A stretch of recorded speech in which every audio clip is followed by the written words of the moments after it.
Bonjour mesdames et messieurs, bonjour à tous les Congolais à travers le monde. Pour l'Arabie Today News, cette fois-ci, pour l'Arabie Today News, on a les 3 fois www.congosolution.org.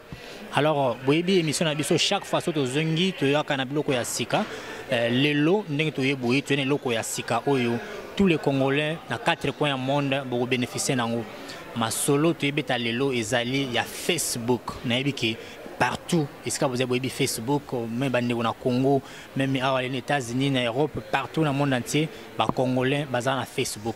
Alors, selon recherche que tu sali pour Facebook, tu as parti à 2012.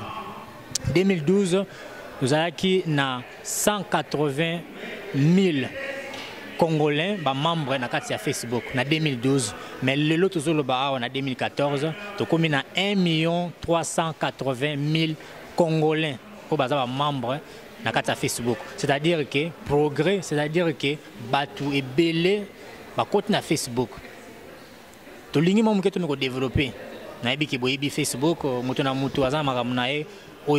Facebook, ba projet naie ba business ba faire na Facebook. Alors lelo to momuke to solo na bino ba to bolanda biso Facebook ezanini.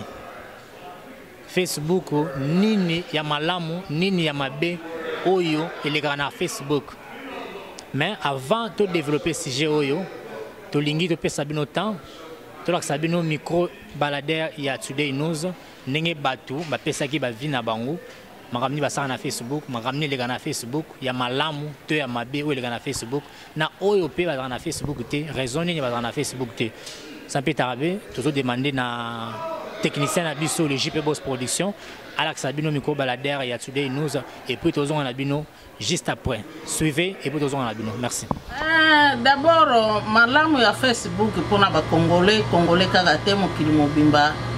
Facebook eza eloko penza o ezali malamu mingi penza puisque eza ko pesa biso ba connexion spirituelle, connexion morale, connexion financière, connexion ya makamunyo so na ndenge ke même bato mosu bazozwa mabala na Facebook. Donc Facebook basala yango pona ba connexion o ezali na côté moko positif, même ko pesa ba annonce mokili mobimbo ngo kutana na camarade na yo bungisa pendant longtemps ko mona ye na Facebook. Donc na côté wana Facebook eza penza iloko moko ya malamu. Mais côté des avantages ya Facebook ba congolais kaka te même mokili mobimba Facebook eza esika o eza ko boma na ndenge nini ekomi esika matongi, ekomi esika ya kofinga, ekomi esika ya ko critiquer pe basio bazana mabala te boye ba eteke Facebook eza iloko eza kosunga bino te puisque soki ozana mbanda soso basomba ka yena sanduku te kutana na ye face à face comme ça oyebana ke ozali mwasi solo oyebana ke ozali mobala solo mais tango yo zo ko critiquer na Facebook donc elingo lobake ozapete fakutana na mutu na face à face comme ça oyebisa ye mabena malamu et puis oza ko sala exposition na bana basi o baza ba jeune boyebaka mibali batulaka te mais basi batulaka tango yo oza too much na Facebook oya ko yeba ke chance na yo ekomi na -5. Donc il faut tokeba pour na Facebook pour eza ko sunga te mibali bokeba mibali pe baza ko tule tangu yozo ya na Facebook il faut yeba ndenge nini ko fungula munoko ndenge nini ko kotala ndenge nini ko koyoka nyonso wana to ya ko yeba te Facebook eza ko réduire biso ba chance na ndenge côté mbongo côté mabala côté ba connexion batu bako ko kima yo cela dépend ya ndenge ozo komi présenter na Facebook. Est-ce que tu as na Facebook? Ngai nazali na Facebook te. Nazana Facebook te pona nini d'abord na mipesa ka respect. Muto azana besoin na ngai akoya kokuta na nga face à face ou bien akoyi benga nga to sololi na yepo. Na lingi kozala public mokili mobimba te na ndenge moko ya mabe po monoko ezanga kalibaku te biso nyonso tozana mabe pe na malamu na koloba likambo moko ya mabe alors na lingi te muto afinga nga na Facebook muto alobela nga na Facebook na sepelaka mingi oye face à face ou bien obengi ngai on aza nango na répondre yo na sololi na yo na ndenga boboto yango wana pona ngai Facebook penza naza na temps ya kokotaka na biloko wana te. Merci Today News nde opesi nga parole nga komona ngai Gelor Bofambo. Na question posée ngai pourquoi nalingaka Facebook. Nga nalingaka Facebook parce que Facebook ezo permettre biso tokota en contact na bato au travers le monde. Ils ont permis de faire tout le monde à bateau, de perdre relation, de perdre contact pendant longtemps, depuis longtemps. Et puis au travers Facebook, de retrouver un contact. Ils ont permis de faire tout publier des produits dans les sonnettes, une chose à la vente, c'est l'euro mort. On va publier un produit dans Facebook au foot et l'oroté, au tient on a la page dans le monde qui aux arotés ou bien aux arotés l'euro mort quelqu'un. En ce qui concerne inconvénient à Facebook, pour nous la monnaie inconvénient ils ont mon corps. Inconvénient ils ont un niveau il y a gestion il y a temps. Nous sommes dans Facebook toute la journée. Il faut pas ça la moins important dans la vie. Abo vanda bana tongo tibutu ka ko solola na batu ko texter ko chatter ko oublier ba photo abo sani ke il faut que ne musala ou bien sala ba devoir à s'occuper na mambo ya bana na ndako mais bango bazo attendre la bango nyonso na Facebook. Je pense que on est un inconvénient mouné o ezagoleka na vie ya batu ba utilisateur à Facebook. Comme on Tantine Berthe, nous avons na Facebook, ngai personnellement naza amatrice à Facebook te, pena kota kayango te, yango kakande na new yebisa yo. Mais avantage à Facebook, na yebi ke ezali développement ya technologie. Soki mundele asaraki yango, azoko lakisake connaissance na ye ezoko croître. Facebook na yebi ke bato belé ba relation belé et se réunir à partir de Facebook. Bato pe ba bungana ba se retrouver na Facebook. Lokola ngai personnellement to découvrir ka collègue to tanga na école primaire tina CEO à partir de Facebook. To commence ko se communiquer na ba téléphone. Na Facebook te même na ba téléphone parce que numéro na ye na zwa ki yango à partir de Moutou a monaki yango na Facebook. Bon, des avantages na soko déplorer ba comportement. Ndé na lobi na kota kate me bato ba lobaka. O ba fingi na Facebook, o ba salibo na Facebook. Ba ninga na ngato kola, to sala na makalisi un peu solide quoi. To yena ba mboka développer même na Congo par-ci par-là.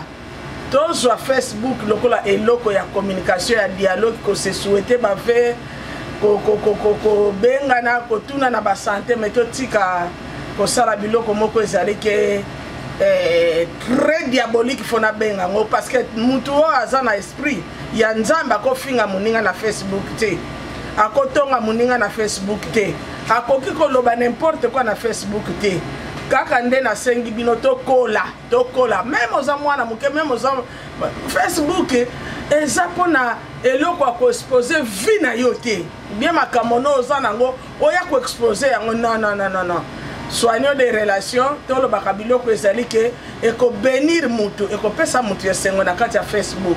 Donc en tout cas nazana ba commentaire mingi ko lobate yango wana kaka nde nazalaki nango pona koloba pona kota ka Facebook te okomona nga na Facebook peut-être mutu ko tia image na ngai elongi na ngai me ngai moko na kota ka yango te pona yebisa bino vérité. Merci mingi. Bonjour. Pour moi, Facebook, j'ai deux pages. J'ai la page de musique qui s'appelle Olga Music Muse et j'utilise cette page-là pour la musique, pour exposer les talents que Dieu m'a donnés. Et puis après, j'ai une page normale qui est entre Olga Matutu et c'est juste utilisé pour atteindre les amis, pour avoir du temps à passer avec les gens et causer et un peu de chat par-ci par-là. Mais sinon, Facebook, c'est quelque chose de bien.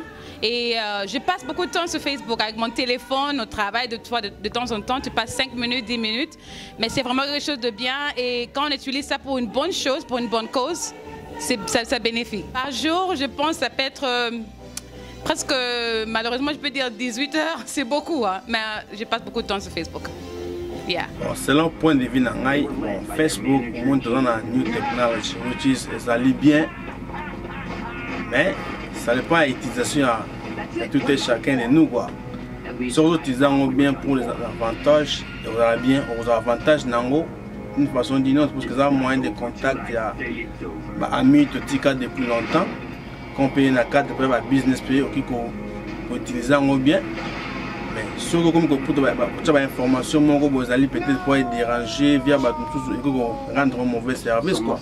Alors c'est mieux, nous sommes utiliser Facebook. Et puis dans la façon positive pour nous bénéficier pour les autres. Quoi. Mais si vous avez négatif, ils n'ont pas si trop. Quoi.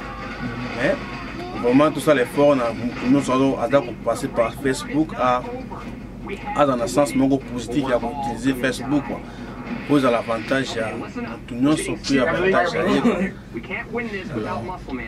Est-ce que vous utilisez sur Facebook? Bon, dans la Facebook, parce que bon, on a senti vraiment importance pour le moment, quoi. Mais peut-être dans l'avenir, on a vu qu'on s'est plongé dans l'eau, quoi. Mais pour le moment, bon, on a un coin là, puis mais dans l'avenir, on a utilisant pour certaines raisons. Dans le cadre de la business, il y a pour promouvoir autre ça dans l'avenir. À toi, merci. Oui, normalement il y a des avantages et des avantages aussi. Pour Nangaï, ça Facebook comme quelqu'un, mais peut-être ça fait longtemps. Quand j'ai avec moi les noms, si à cause de la Facebook, si elle est là, et puis des fois il y a la chance de voir quelqu'un que j'ai perdu longtemps, 15 ans, 20 ans, et puis ça m'a plaisir qu'il a vu ça m'a bien. Et puis il y a aussi des informations, des news.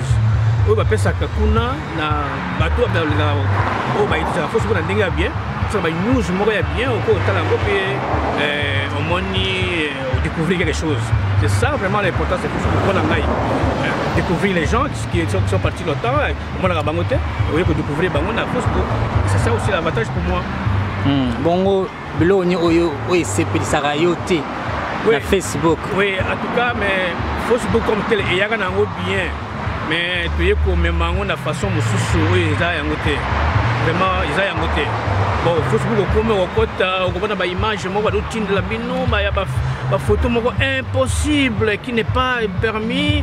Donc, on dit n'importe quelle routine, n'importe quelle photo, n'importe quelle image, ils ont vraiment impossible. C'est ça le mal. C'est pourquoi nous, on reste longtemps.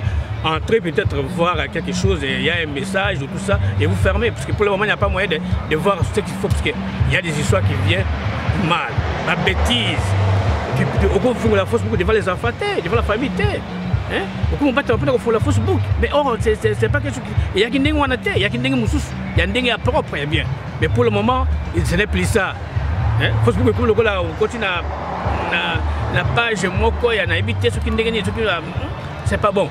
Vraiment, c'est ça le mal. Parce que l'image est impossible. Il y a des gens qui restent nus. En tout cas, concernant Bisso, Congolais, parce que tout le monde est vraiment basé dans les Congolais, quel conseil vous pouvez ça bande Congolais Bon, conseil dans le c'est la ligne la Bisso blog bien, la news est bien, j'ai des informations bien. Facebook, il y a pour le pour la journal, il y a pour la journal, au sommet journal pour Tanga, il y a blog Moraningwana. Donc on nous appelle des informations vraies. Des informations Makamboya Pampamate, Makamboya Lukuta, ma bêtise, non. Nous amenons des histoires vraies. Facebook est venu aussi pour les autres. Comment on parle dans Facebook, mais ça arrive aussi. Bon, peut-être l'avantage nous sommes là. Comment l'ingénieur puis on parle dans pizza, mais dans des mariages qui se fait, on commence par Facebook et puis on parle dans pizza. Mais il y a des avantages pour les autres, mais il y a pour mon côté, il y a pour des informations vraies. C'est ça. Bien dit, selon moi. En tout cas, merci bien. Merci. Concernant Facebook, toute ma famille est en dehors des États-Unis. Donc c'est le seul moyen que je peux communiquer facilement avec ma famille. Et des avantages pour certains jeunes qui mettent toute leur vie privée en Facebook. I think Facebook c'est juste pour pour communiquer en dehors. Mais non, commencer à mettre à la quartier, tu achètes une voiture, tu mets ça en Facebook. I think ce n'est pas vraiment approprié pour cela. Mais comme j'ai dit, pour moi, c'est le seul moyen que je peux communiquer facilement avec mes neveux, mes nièces. Voilà. Ok, merci. Raison naza na Facebook ezapo naza bandeko na kin donc poto changer ba photo eza facile pour na tinda na Facebook que na tinda na mail to na nini. Et puis sur Facebook na sale lango chaque jour na koloba 5 heures du temps, na passe 5 heures du temps sur Facebook. Advantage à Facebook est facile de communiquer na bato basa na ba pays mususu. Disadvantage est cause à laquelle bon, moi que comme makandeti, oge addict to Facebook comme ko tango chaque pata ozo ko ça la journée moi côté sans Facebook and I'm guilty of that, so yeah, that's a disadvantage. Voilà, tozongi na studio na biso ya Today News bino moko bolandi ndenge bato bapesi bavi na bango mpona ba Facebook, mais tozongi awa na tonton na biso na yaya na biso ya George life coach na yebi bato banaka émission na le salaire na liboso bolandaka ye très bien, mais leo tozongi na ye to mekape kozwa avis na ye concernant makambo ya Facebook. Et puis, site Nabiso Obozo Bolandabiso Congo Solution, Yende Moto a créé site Oyo. Mais pendant cette émission, beaucoup comprendre, Marami Oyo et les Ganarata site Oyo, peut beaucoup comprendre, Nengenini, Masola Facebook, les alliés, sans pétarder, mesdames et messieurs, te présenter Bino, il y a Georges Moutouale. Bonjour. Bonjour, Today News.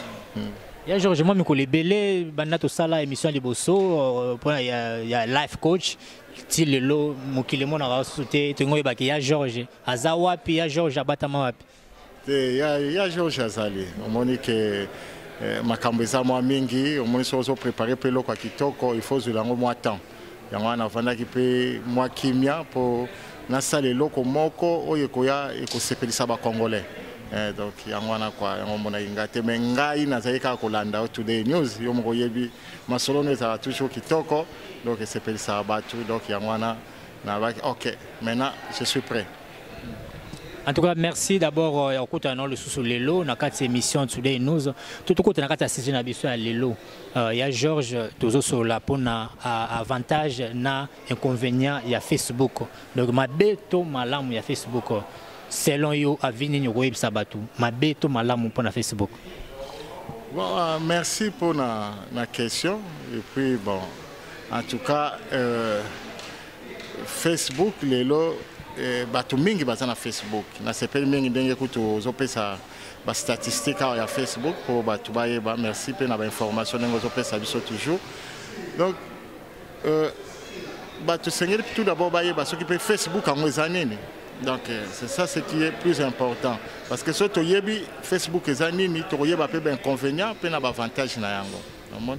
Donc Facebook ezali oyo na mboka na biso tozali kobenga album photo na ba Congo mutu nyonso to ayebi azaki na album na ye moko boye album photo oyo azaki azocha ba photo na ye ba souvenir ba photo na ye ya famille ba photo ba camarade na ye ba photo kuto akulaki so ba massa ba ye olaxi bango photo wana. Donc mesikoyo Facebook et là, il y a sali azui album photo oyo zanango achango na internet en ligne. Donc kitoko nango eza sikoyo ke ezali ke mutu nyonso tout place azali na mokili azana capacité wana lelo ya komona photo oyo tie. Ozomona donc à permettre que na tango akalizaki ozana album photo kozela tiba master baya kotala mais sikoyo ozana tina te camarade azana Australie azana France azana Belgique soki yo poster kaka photo na yo pa yembala moko amoni yango donc eloko vraiment Facebook penza tout d'abord eza yango wana donc eza album photo mis sur internet en ligne. Alors sikoyo avantage na yango mingi ndengo tuni Today News ezali ke Facebook et permettre biso mingi na ba contact et ça ici biso na ba contact calculer que ozaki na ba camarade na yo moko boya kala kutu bobosana na botanga ba classe ba école primaire, mais à partir de Facebook asali réseau social moko ya connexion ya bato. Donc ça ko permettre bino ba souvenir ya kala wana beaucoup tana lisusu hôtel pe ba camarade na olem il y a 10 ans 15 ans 20 ans ba koma ndenge nini vie na bango za ndenge nini et puis boya ko former eloko moko au moni Facebook. Il faut qu'on dise que Léon a mokili azali kokisa eloko yo na biso ba chrétien to lobaka za unité azo komisa mokili e komi esika moko batu nyonso mundele mutu mwindu chinois biso nyonso tout comme vivre esika moko likolo ya Facebook omoni avantage munene na Facebook vraiment yangwana. Merci. Alors ce que tu total apona mabe to malamu ya Facebook o nyoko loba. Ouais, Today News mabe ya Facebook mingi ezozala na biso ba utilisateur biso ba tozoke na Facebook intention ni biso ozokendele nango na Facebook. Facebook ezali esika ya album photo mis sur internet eza esika ya ba contact na yo tango yo koti na Facebook oke ko lukanini ozomona donc eza intention. Par exemple, ceux qui osent marier, ok na Facebook, ok na Facebook, comme ça qu'on a que comme osara célibataire.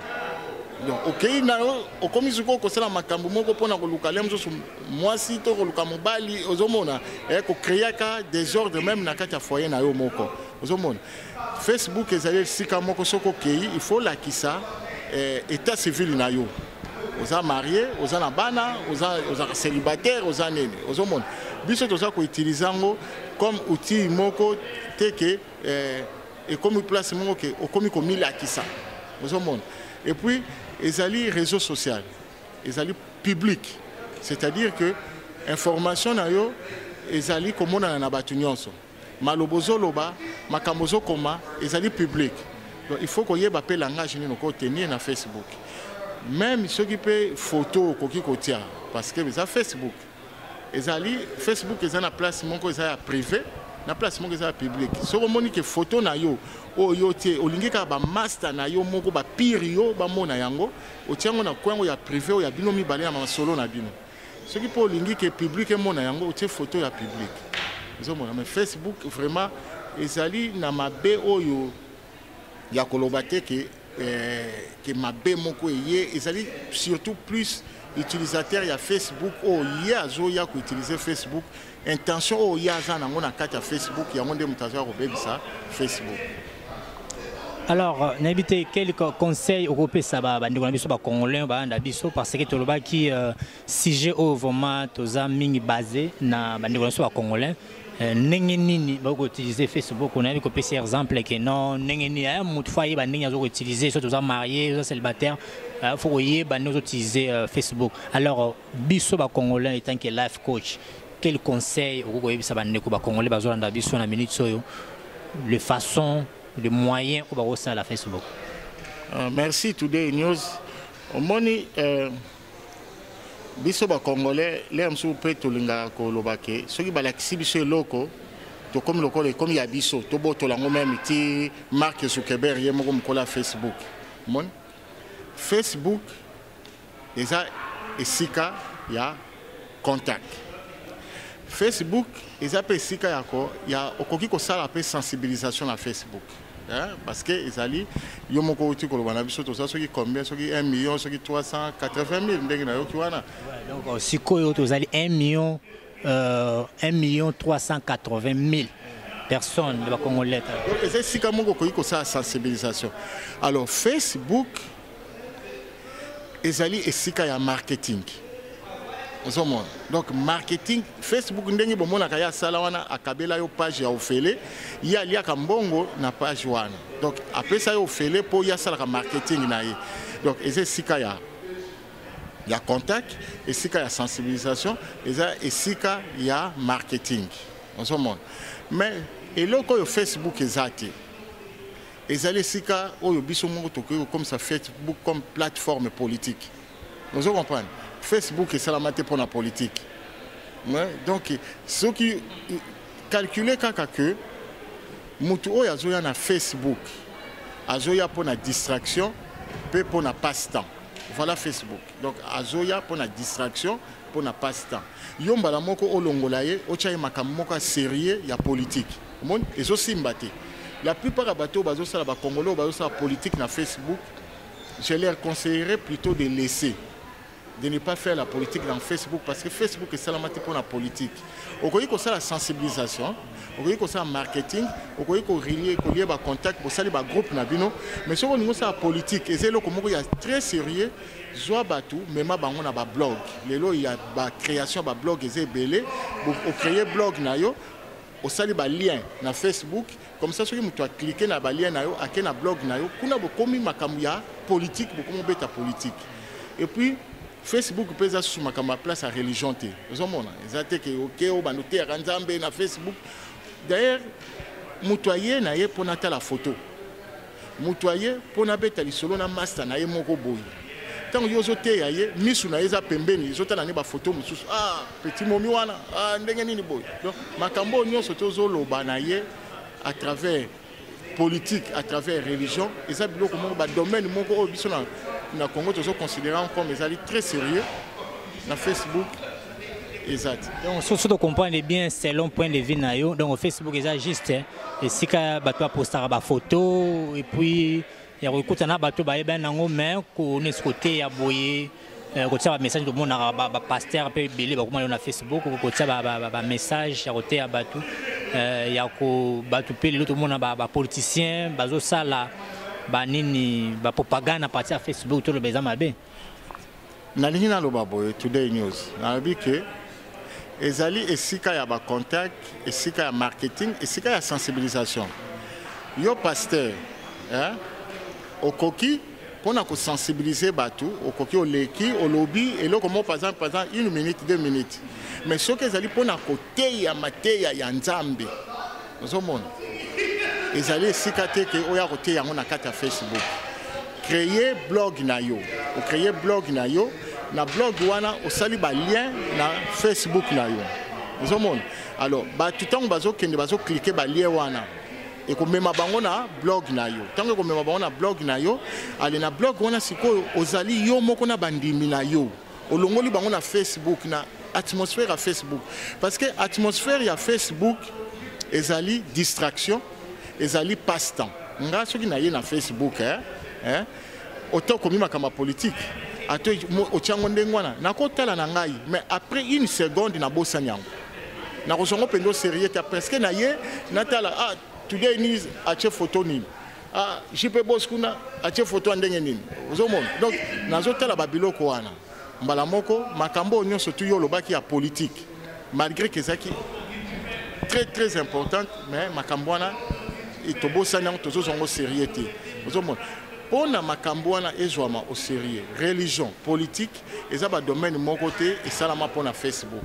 Facebook ezali place ya distraction, cha théâtre, cha musique, cha nini, batu ba sepela, batu ba l'exatan, batu batela ba photo, batu ba ni ba vidéo ndengwana. Mais ce que ezali vraiment makambo pona politique. Zwa yango, chango na blog na yo, créer ba lien. C'est la marketing nango, marketing na Facebook, batu ba ya na blog na yo, ba ya ko yoka makambo yozolo ba ya politique. Vous comprenez? Le ba blog est belé gratuit. Loba makamba politique c'est la blog na yo. Vous comprenez? Na ko pesa par exemple ceux qui ngana ke na site lokola apareko. Vous comprenez? Na si na yebi place nazali. Na yebi question na yewana eza politique. Vous comprenez? Makambo eza wana sikoyo tozotala yango wana. Mais ceux qui naza na Facebook na moni ocheli makambo kuna na kati na kotanga na nga yango. Na komona na nga yango. Mais na yeli yango te. Mon problème de na loba ke ezali place moko ya kitoko mais tout ça langote comme plateforme politique to plateforme ya religion ozomona et salama pona batu ba passer temps na bango batu ba se distraire ozomona mais politique et salama pona et fungola biso et religieux salama pona et conscientiser biso et faire réfléchir biso relation na biso na nzambe okolo bana mutute a méditer tant azotala na Facebook na ko méditer ndenge ninga na zotela kitoko moi sa photo moko boya uti ko tia yo zo bisanga na Facebook lobi méditer nzamba sala na yo ozomona contradiction déjà na mtu na ngai omoni eloko na ninga na lobaka yango. Merci à Georges. Navi qui bato bazolanda biso en direct émission Today News dans les 3 fois www.congosolution.org. Alors il y a Georges pour na to vraiment qui ko avancer na sona biso alelo ne bandela to loba ki au site il y a congosolution.org. Ba site est tellement ébélé na bité eloko nini ya sika oyo oyebisa bato o tirer attention na bango ba ya na congosolution.org. Merci Today News. Omoni na ju tant mingi ya ko contempler ko sala tout ya ba site na biso ya ba congolais et puis même ba site européen na même na Facebook yango moko na sali tour nango. Na moni que il fallait na yane loko moko quand même oyo ezati. Vous comprenez parce que ce qui existe déjà c'est déjà bien fait. Baninga bazo salango déjà malamu pour la nini yo salango les sous parce que total akako déjà baninga bazo sal. Au moni sur le plan il y a fond parce que dans le bas on a 2 points. Merci que tu nous tourner la question là. Sur le plan il y a fond na forme. Sur le plan il y a fond. Au moni Facebook s'occupe plus na beauté extérieure na apparence. Vous comprenez? Photo ya kitoko apparence ya mutu ozomona. Alors en fait réalité ya Congo eza wana te ozomona soki lelo olobi na mutu ke Congo eza na nzala mais mutu ayebisa lobi tozwa yo moko topesa statistique soki ya 1 million comme ça là olobi tozwa au moins 500 000 personnes baza na Facebook bongo lakisa ngai ke Congo wana eza na nzala nana rondima mutu rondima zate parce que la photo à kitoko, nini, mutua lati bien, mutua nini. Donc Facebook, ça ne présente pas la réalité du Congo. Site na yo expliquer bato loro nini o ya sika. O memeli bato o toyeba. Tasu ba différence na ba Facebook pe na ba site belé belé to mona. OK. Voilà, il y a un ina loba. Site ya Facebook ndé na zaro lobezali sur la beauté extérieure. Merci. Mais Congo Solution les autres la plus beauté intérieure ya moto. Mon nzamba kela biso na kitoko na biso kitoko ya moto ezalaka na kati balobi c'est l'esprit qui vivifie ozomona soki beauté intérieure ya motu ebimi ekomi koleka beauté extérieure ya motu mokili nde ebongi ozomona Congo Solution eye ezotala beauté extérieure kaka te mais ezotala pe beauté intérieure ya motu ezosalisa motu yango na toza na place moko totie lokola Congo Mwinda. Congo Mwinda ezali mutu nyonso tu nzamba kela azana mwinda na ye azana neloko moko ya kitoko oyo nzamba pesa ye pote akoka ko exprimer yango na mokili ozomona donc ezali tozo sangisa biloko wana sur le plan ya fond yango na sur le plan ya ba forme ya ba feature ndenge to benga yango ba caractéristique ozomona Congo Solution ezana biloko oyo ezate na kati ya Facebook. Ozomona. Ezate na biloko eza na kati ya YouTube. Ozomona. Omoni lelo media ndenge to solola awa lelo media évoluer makasi. Vous comprenez? Lelo tozana tina susu te kaka to kuta na kaboye pona to sala ka émission. Ozomona. Tozana tina te to kuta na to sala émission. Tu te rends compte? Média elingi rapidité, elingi qualité, elingi biloko nyonso tout ezape coup ekutaka. Mais lelo média est comme focaliser plus na biloko bazo benga ba vidéoconférence. Soko tali eko sepela mingi ke omoni ndenge bato bakotala biso lelo na bilili bamona biso tozali 5 6 7 8 na écran moko. Ozomona et que oza ko animer 6 personnes 8 personnes na écran moko. Yango bazo benga vidéoconférence. Na Congo Solution na che vidéo conférence pour na ba congolais nyonso bato lokola bino bato média soko lingo sala émission na yo oza su na tina te oya ko lukangai oza su na tina te okotika na vidéo conférence ozui 5 6 personnes au bengsi bango bo vandi na vidéo conférence bo sali émission so bo sisi ko sala émission sur les champs émission wana ezali filmer automatiquement na kati ya site na ngai ozui yango mbala moko o publier yango. Nous avons pas net au salaire mission JP Boss azali oyebi ndenge bosakana na ba image pour publier émission wana omoni eloko wana eza pas ya ba congolais te congolais ezali kaka ke tosala émission na plateau mais mundele sikoyo akomi tozosala émission na vidéo conférence donc nga na memi vidéo conférence et pas ya ba congolais eza ofele tosalaka ba émission sikoyo au moins 3 4 5 personnes na kati ya vidéo pour conférence nga na koza na Congo yo za en Australie yo za na France mais osangisi biso nyonso tout ça l'émission na pesa exemple moko lelo lokola biso bata diaspora tolingi to sala réunion na ba parlementaire debout baza na Congo to kuta na bango ndenge ni na créer vidéo conférence ba koti na kata vidéo conférence wana basali réunion na bango basisi ko sa réunion na bango eza filmé automatiquement donc ozana tina ko lukelo comme souté car beaucoup eza filmé et si bosakani na ba image bojango bo postango batu ba monia donc nazo na facilité média ya biso ya ba congolais tâche au lieu ya ko tambola ka Belgique Suisse nini bokena ko luka batu bino bokoti na vidéo conférence wana eloko na sali wana eloko msusu ezali boy omoni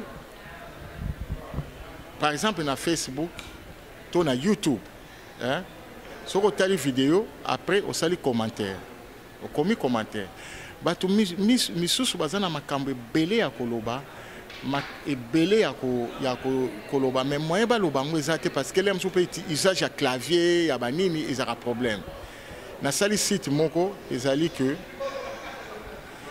soko zotala vidéo na YouTube vidéo na yo wana oye nango na Congo Solution na vidéo na yo wana yeba que na Congo Solution mutu oyo azotala vidéo na yo na moment oyo yo pozotala vidéo wana boko solo na directement fonction eza na YouTube te donc nina za clair na lobake soko za na YouTube oyebite combien de personnes bazotala vidéo na yo na moment oyo zotala vidéo wana mais soki vidéo na ozotala na Congo Solution na oyeba ke na moment oyo ndenge nazotala vidéo mutu moko na Belgique azotala pe même vidéo ke ngai ale obengiye bobandi ko solo na directement concernant vidéo na bozotala et puis na créer fonction ezali audio c'est-à-dire que ba commentaire na bino omoni na Facebook soki oche commentaire osa neti molingo seka na Facebook osani okoma kie wala ndeko seka ozomona mais expression ya émotion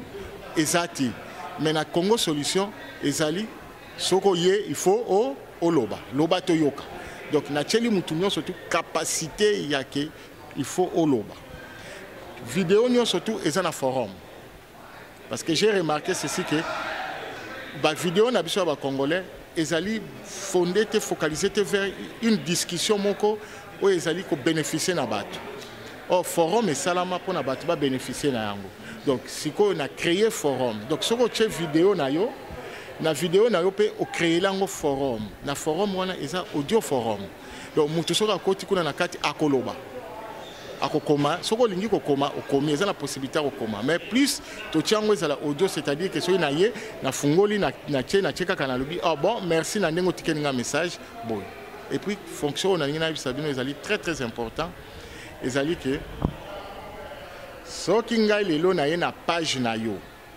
ozomona na ye na page na yo par exemple na Facebook na page na yo nako tika kaka message peut-être écrit mais na Congo Solution soki na ye na page na yo nako tika le message verbal ndenge batika na téléphone vous comprenez na ye na lobby today news ezali ngai ya Georges Mutwale na leki apona pesa ombote mais na moni yote soko zu message na nga oyo benga ngai na tiki on a kata site na yo na tiki on a page na yo donc fonction wana ezati yebsanga site nino yebi na Congo tozana ngoto na poto awa bazana donc ngam tuna memeli nan ba congolais na bi to ça l'expérience ya sika ya internet ya na sikoyo ezali to comme une expérience ya audio na vidéo conférence na memeli bango pour ba séparation makasi quoi En tout cas, merci à Georges, merci Nabil Mbozo Andabiso, qui bozo comme détail na kati ya site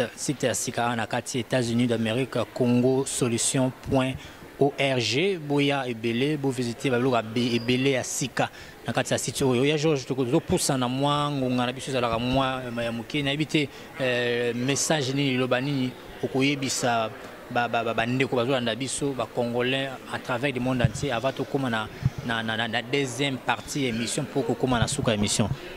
Bon, message oyo nga naza nango naza koyebisa na ba congolais na bi que consommons congolais. Ozomona tous à la fière na eloko na biso. Ozomona eloko na tche par exemple ya Congo Solution eza gratuit.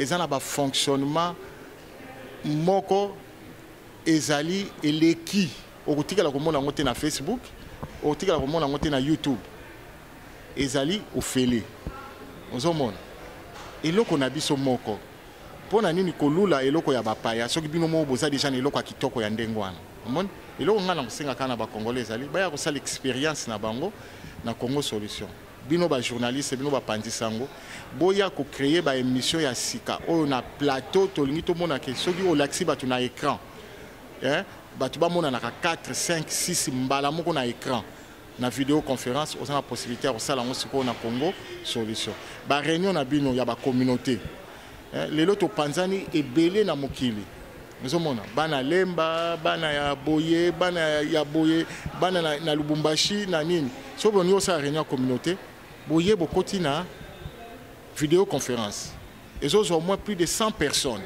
qu'on a na kati donc bokoti bo sali réunion na bino bo poster yango mbala moko directement et là on a ina senge na ba congolais kake to banda ko sala attention na ba produit na biso to linga to zolo baka bolingo ya mboka mais to zo linga mboka na biso te ozomona to zo keneka ko lula ka biloko ya batu mingi to za na produit na biso eza kitoko meka Congo Solution.org ozomona parce que ayez peu comme ma solution tout d'abord na kati ya Congo Solution j'ai des programmes ba programme wana eza ko permettre que na sina loba ki yango mingi fwa na lobi ke internet ezali kaka Facebook te ezali kaka YouTube te ezali kaka Skype te ozomona donc c'est ça ce qui est très important ba congolais faut bayeba internet ezali lokola eloko moko nzambe apesi na moto pote asalisa moto akoka pe ko progresser na vie na ye internet ezosalisa biso na makambo mingi lelo okoki kobela mutu pasi mutu esila raté mais soki okende internet na Google otape olobi ke qu'est-ce que je dois faire pour un peu guérir mes maux de tête okomona réponse ekoya ozobela makolo otuni na internet réponse ezoya ozomona ozangi mbongo même biso lokwa tozolo ba congolais tozana ba passe na banini soko ken internet otuno lobina ko sala ndenge nini pona gagner mbongo internet ekopesa solution donc tozo internet ezali eyoko pesa biso solution na ba makambo mingi ya vie na biso yango na pesi na congolais nyonso tout possibilité lelo ya kozana na blog na ye ya blog na ye bato nyonso tout omoni tozana ba pasteur balinga bazolinga koteya aux églises na ozaka so na 10 15 20 30 personnes pour na unité au blog na yo na Congo Solution au blog eza gratuit au bandi côté ya maté no wana ezo panzana partout na mokili mobimba et na mokili wana batu bazo profiter na yango oza politicien au blog na yo nazana ba blog moko merveilleux fantastique okotika la komona blog wana et pas mususu te. Alors j'ai fait beaucoup de recherches pour nako donc là-bas on a dit que biso ba congolais to saka trop exigeant. Alors on a kendaki na source pour na luka eloko ya qualité ya suka pour na ko sabake congolais soka moni yango makambo yoko comme na Facebook soko combien on a blog na ngai échanger ba caractère na zo changer sango ba caractère ezo bina ba caractère donc ezana ba fonctionnement moko magnifique il faut battu baya expérimentant et ça blog vidéo donc na peso blog na peso vidéo et puis na peso 4 places ya ça publicité na yo soko lingo gagner mbongo o gagner mbongo na ndenge na yo ozomona donc na memeli ba congolais omoni eloko moko Today News. Solution na Congo, na koki lelo ndenge toloba na proverbe na biso tolobi ke na ye pesa ngai lipa. Ozomona, mais lobi na kotelema masusu na ye kosenga yo lipa.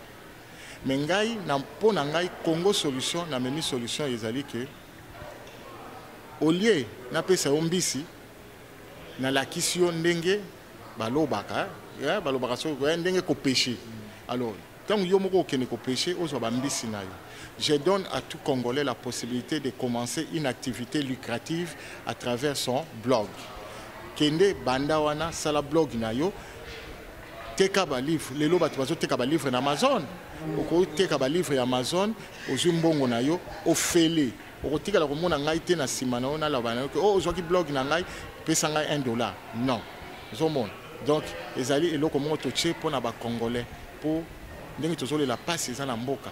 Mais solution ko wuta wapi. Alors to banda ko apporter solution. Yangwana eloko ngana memeli ba Congolais lelo yangwana. Soko za professeur pour la ni ko pesa ba cours en ligne te.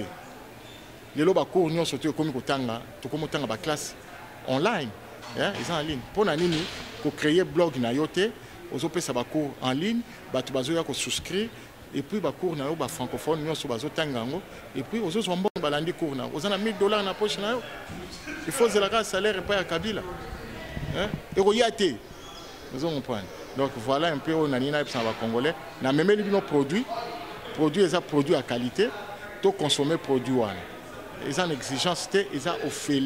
Bon ça la émission qui talk on a lingi Today News émission na relax ya nini.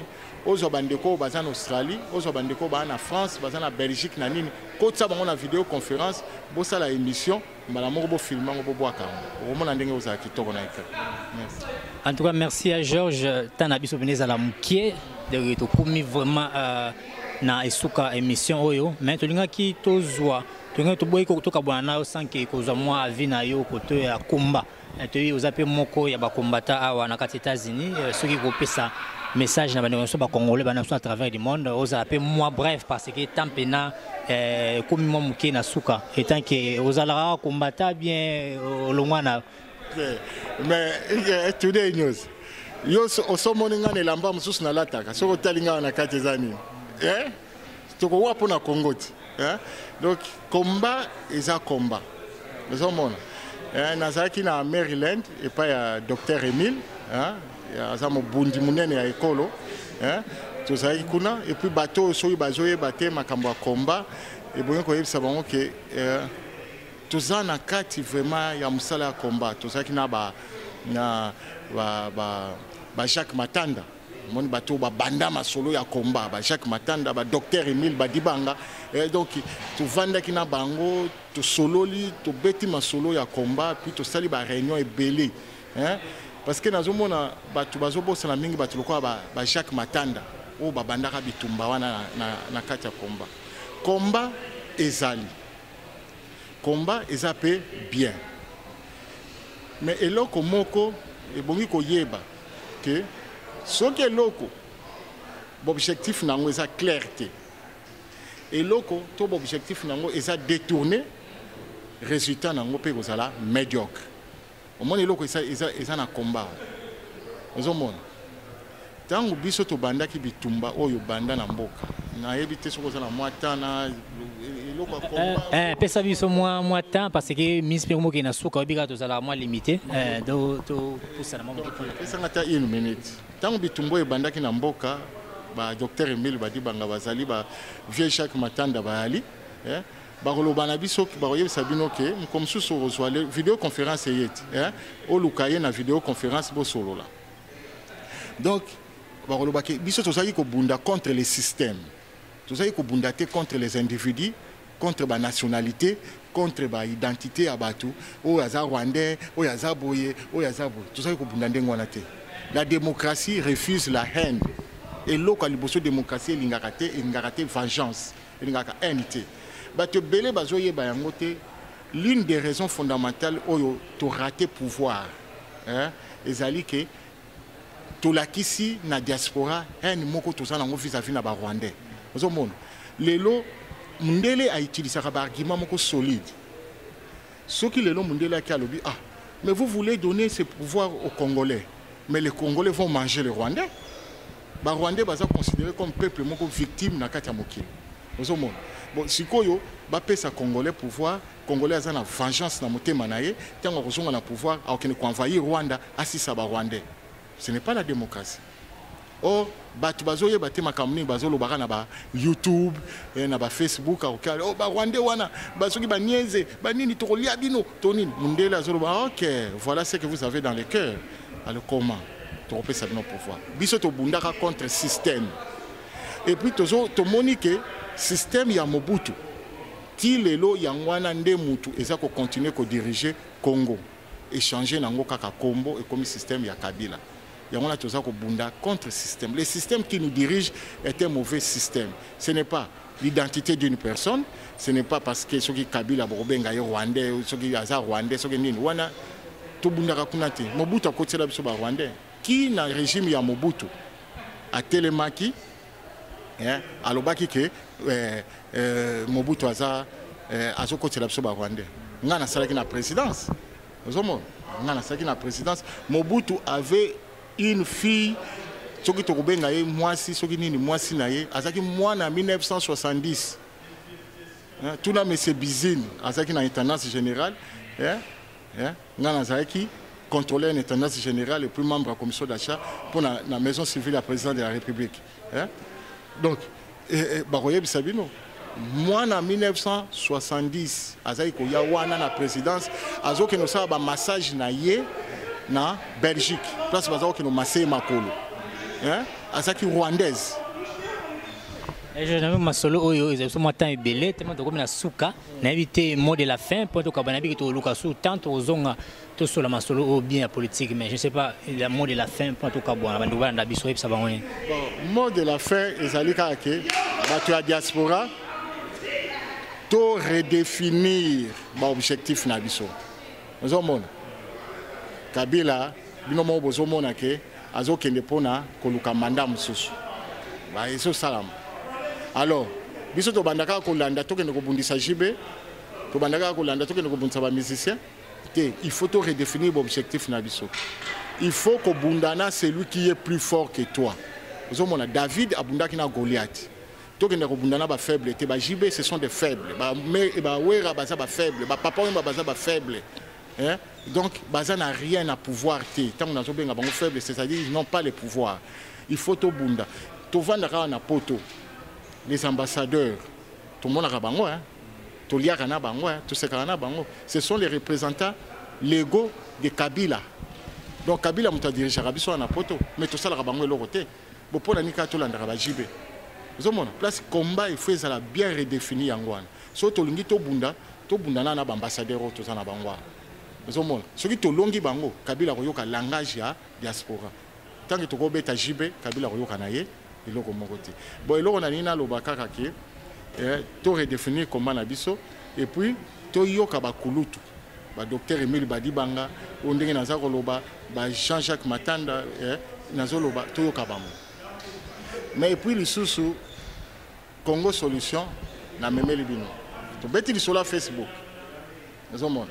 Facebook est qui toko, mes parents, ceux qui sont parents continuent à Facebook, aux hommes mariés, soit photo ya moi si na yo, tiana Facebook, photo ya bana na yo, tiana Facebook, identité na yo et bana ya solo. Na sali pe site Congo Solution, oh ils ont la plus beauté na biso nzamba pesa biso intérieur. Toye ba ko tiango lisanga, to voye ba ko vanda, to sala ba topesa ba solution ya kitoko. Merci na bino ba e bodiscuter ki temps pour na kolanda biso e bande l'émission peut comme na suka émission na que vous êtes belé bolanda biso pesa biso ba conseil belé ba contact na biso ezawana bo bengaka toujours bo bengaka beaucoup ma toujours beaucoup mara na ba adresse na biso ya email. Merci aussi na V Georges o pesa biso tant lelo pour na ko pesa avina e pour na sujet na biso ya lelo mabe to malamu ya Facebook. Dans le milieu, il y a des Congolais. Tu ligne juste Koudike Mas. Nous avons habitué à la Kena Basos, pour le sujet ou à Malamu, pour nous continuer la rabino partout dans le monde entier. Donc, une fois encore, merci na l'Égypte boss ou à côté à caméra grâce naé ne bozo mona bilili oyo. Donc vous restez toujours branché na cette émission na bino Today News vous avez ko sika. Donc émission ne na lobara bino nde bosala donc on veut dire bo bengi bo pesi biso ba sujet bo pesi biso ba actualité nenzoleka na monde entier et puis biso devant na fezali ya osala bino émission. Merci na ngai moko na côté micro boyebi animateur na tous les temps Fiston Sali papa n'a exaucé il n'y a pas de lumière à moka veut dire à toi bomi minda mais bakati courante donc merci et puis tokutana sur la prochaine émission. Merci beaucoup.